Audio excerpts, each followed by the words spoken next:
when we come to see. Back when my dad was growing up, his parents lived in a small farming town located in Illinois. For the most part, the town was quiet and peaceful. In the middle of the 80s, a friend of my grandmother, Dina, came to her with the news that one of her sons had been found dead. He had gotten involved with drugs, and it was suspected that the gang had tracked him down. The police weren't getting anywhere, so Dina decided to investigate the murder herself. One night in April, about 3 months after Dina's son had been murdered, Dina was found in a field, dead. According to my grandmother, Dina was getting close to solving the case. Although the death of Dina was ruled a suicide by the police and everyone moved on, my grandma never did.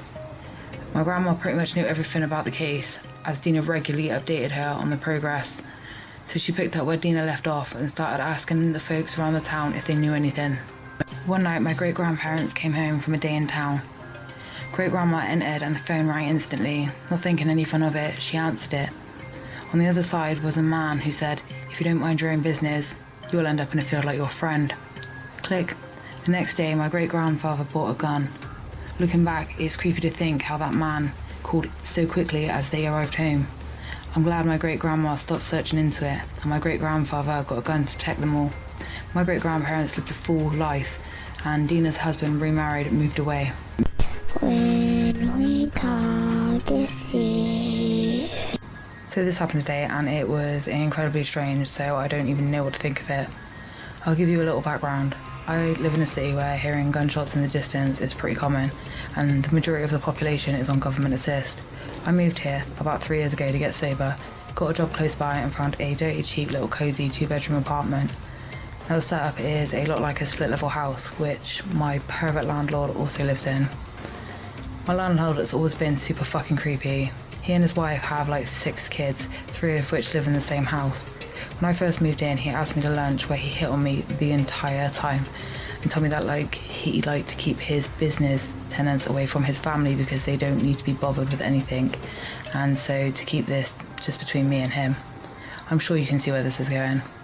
He asked me if I wanted to get out of here, go to a sleazy hotel to have raunchy sex, to which I very politely declined and told him that our relationship is strictly professional.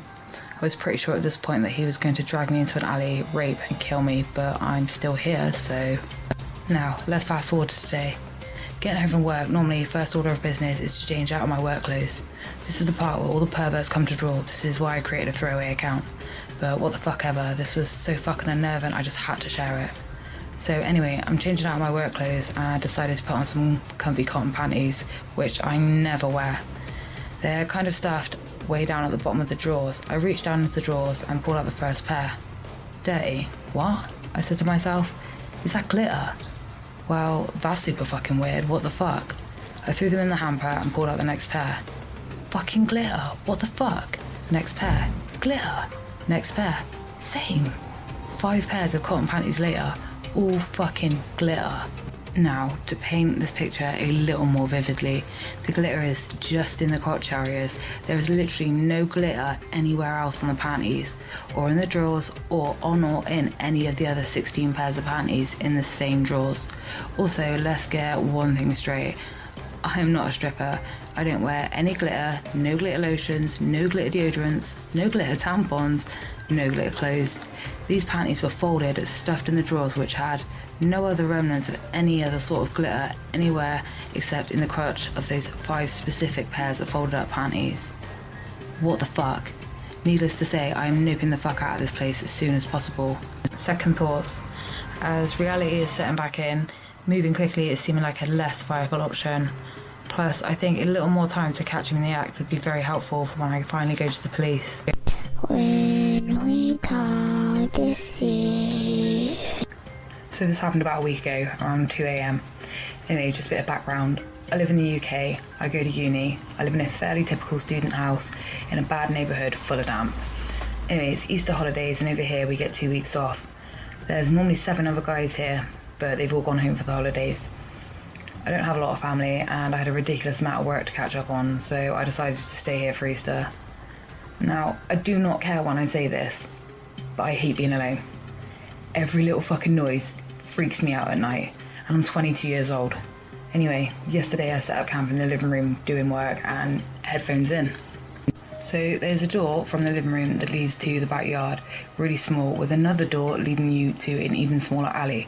That's where I go for a smoke, in the alley, which is creepy as fuck. I get back, you know when you get that something's wrong here moment. I felt it. I was thinking how paranoid I was. Walking in the kitchen, got a drink when I definitely heard a fucking noise. So I grabbed the kitchen knife out of the drawer. A fucking shadow in the empty space where the old washing machine used to be. I'm fucking pissing myself. I don't know what to do. I don't know why, but I threw a load of kitchen towels at him. He fucking screamed and banged his head on the wood. I was standing there with a knife and this guy looked me dead in the eyes. He had some crazy contact lenses in, like blood red ones. Just fucking made the situation worse. I just said, get the fuck out, I'm calling the police. He ran through the door into the alley and fucked off.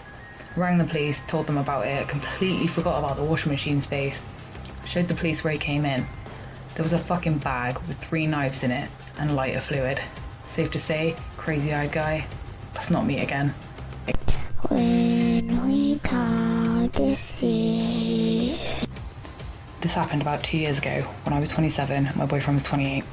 It was about 3 a.m. when I got woken up to the sound of my front door jiggling. At first I thought it might be the neighbours. The walls are really thin and sometimes when their doors slam, it sounds like our front door. So I thought nothing of it.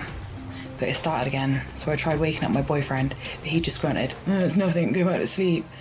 So I just laid there trying, but the door was still jiggling. The third time even the cat got pissed off and ran to the door growling. So I woke up my boyfriend again and he finally got up. He goes to the door and there's a man standing there with his hoodie up. He couldn't make out much, couldn't make out his face at all really. It was too dark, my light didn't work. Eventually my boyfriend yelled, fuck off or something. And to this day, I still hate him.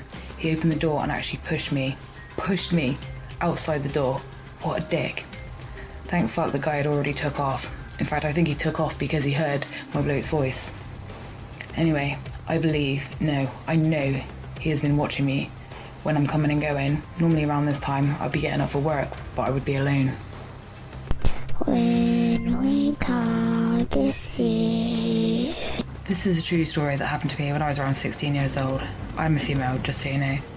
I used to roam around for hours after getting home from school, desperate to escape my fucked up home life for as soon as possible. When I say I roamed, I mean I walked around the neighbourhood until nightfall, frequently well after dark, depending on how crazy it was at home. There was, and still is, a park in my old neighbourhood. It is a gorgeous little marsh preserve with a welcome centre and a playground and a garden and trails. It was like my sanctuary from all the chaos. To get to the main area of the park, you had to walk a good mile or two across the main road. I had a Walkman and would just blast my angry music to burn off steam and trot around, pissed off at the world. Well, one day, I noticed this black pickup truck driving behind me slowly. My father was a cop, so I was always paranoid and aware of my surroundings. Thanks for all the horrific tales he'd brought home with him. I decided to size him up, looking straight in the eyes as he finally passed me. The look the guy gave me was absolutely chilling. He turned his head all the way around, very awkwardly to the right, and stared straight through me, absolutely white-knuckling the steering wheel as he did this. His eyes were strange, like they were different sizes, and one was bulging. He had dark hair, black eyes, and tan skin. He looked criminally insane, and at the same time wildly hungry. Somehow, a demonic yearning is the best way I can describe it. I was already halfway into the park at this point. It's not like I could just turn around and make a break for it. Plus, it was broad daylight. As I was thinking this, he pulled over a few yards in front of me and slammed into a hole on the left side of the road. A huge cloud of dirt engulfed the truck. No one else around. What the fuck do? I thought to myself. Luckily, coming up on the right was a path that led through the woods and back to my neighbourhood. My shortcut on a good day, my lifeline today. It was about half a mile through dense forest before reaching civilization. Thinking on my feet, I made a beeline, but I remained calm since I had to get close to the truck to access it. Not lowering my pace one bit, I turned my music all the way down just to listen. To my horror, I heard the door slam. I only looked back once to verify he was on foot, slowly starting to follow me into the woods, with a wild grin plastered on his face, like it was right where he wanted me to go. And he couldn't believe his luck. Still, I remained calm and even putted around switching CDs so he wouldn't think it was obvious as we traversed the same path. I felt if he knew I was onto him, he would just run and tackle me and drag me back to his truck and have his feast before anyone else could do anything about it. I was also checking to see if he stopped when I did, to see if in fact I was the thing he was after. He always did, all the while walking through the impossibly quiet forest. I thought to myself, he's going to kill me, simply for the pleasure of it. My destination was so far away and I felt I could not make it there before he got to me. I even put my favourite song on, Accepting My Fate, thinking he was going to kill me right then and there. We're in the middle of the woods now. He picked up his speed, I did too, trying to be subtle about it. I heard the leaves rustling under his feet, and as he was getting closer and closer, all I could think was, just keep going. This is not how it ends. Fuck this guy. I'll fight him to the death if I have to. He ain't taking me. By the time I reached the big downed log at the end of the path, he was close. I could hear him breathing excitedly, perverted breath. He sounded like he was about to pounce, but I still refused to run until he could get close enough for someone to hear me, should I have the breath left to scream. I felt him reach out. I felt the air change behind me. Chopped, cold air. Fuck this, I picked up the speed. As soon as I hopped over the log, I was out of sight. I began to sprint all the way home, tasting blood in my mouth, unable to scream. Looking behind me furiously the whole time, hoping someone would see the panic in my eyes and protect me from this madman. He didn't seem to follow, but I wanted to get home before he hopped in a truck and started hunting for me. I made it, and for the first time in a long time, it felt like home. But I wonder, what made him stop? It was obvious what he wanted from his predatory glare. Was it because I didn't run or show fear? He couldn't get it up? Was it too easy? Was it just some asshole fucking with me? I never saw him again, and like an idiot, I told no one, because I didn't want my walk time taken away.